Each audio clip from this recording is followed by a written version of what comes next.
ibinabahagi ang kapayapaan sa bawat isa sa inyo. Ang araw na ito ay napakahalaga ang aking mga anak.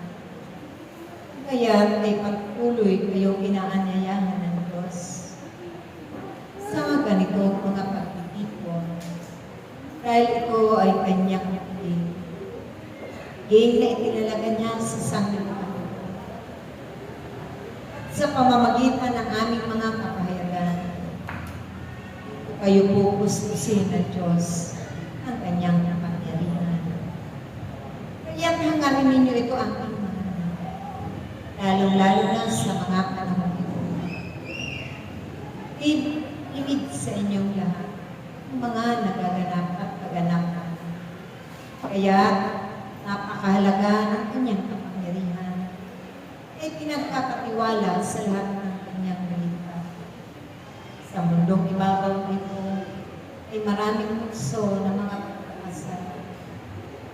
Kaya naway pahalagahan ulit ang mga paanyaya at biyaya ng Diyos upang kailanman ay hindi kayo malinlang ng kalaban.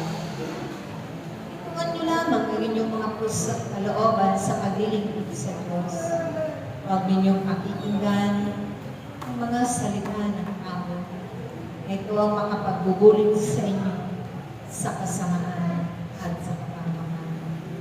Dahil kailanman, kapag itinuon ninyo ang inyong mga puso at kalooban, ang inyong buong katauhan sa Diyos, tunay na kayo'y laging maliligtas. Mabibiyayaan ng masaganang buhay at mabibiyayaan ng mga iba't ibang himala at diwaga ng kalooban sa mga darating na panahon at pagkakataon. Kaya huwag ninyong paghinawaan lagi ang nalangin, pagkaisa, magkiligan, dahil ito ang isang sandakan Diyos sa inyong mga kaaway at ibigin ninyo ng buong puso ang inyong mga kaaway at ipanalangin sila upang makamtan din nila ang tunay na biyaya ng pagpapala ng Diyos.